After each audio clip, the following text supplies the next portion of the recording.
نبی نے جب رفع الیدین کیا صحابہ نے بیان کر دیا، جب نہیں کیا تو بیان تھوڑی کیا اس کو کہ اس دفعہ رفع الیدین نہیں کیا نبی نے۔ مفتی صاحب کچھ خوف خدا کریں، اپنی عمر دیکھیں اور اپنے کام دیکھیں،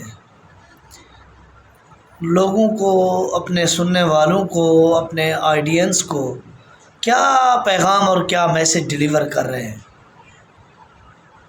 مخالفت سنت کی طرف ان کو ابھار رہے ہیں، اور ایسا کام، ایسا فعل جس کو رسول اللہ صلی اللہ علیہ وسلم نے اپنی پوری حیات طیبہ میں نہیں چھوڑا، ایسی سنت جس کو رسول اللہ صلی اللہ علیہ وسلم نے ترک نہیں کیا۔ وہ نماز کی کوئی بھی قسم ہو، فرضی ہو، نفلی ہو، عیدین کی ہو، کسوف کی ہو، خسوف کی ہو، خوف کی ہو، جنازے کی ہو، رسول اللہ صلی اللہ علیہ وسلم نے رفع الیدین فرمایا ہے، اور آپ لوگوں کو یہ تعلیم دے رہے ہیں کہ آپ نے چھوڑ دیا۔ کچھ خوف خدا کریں، اللہ خیر۔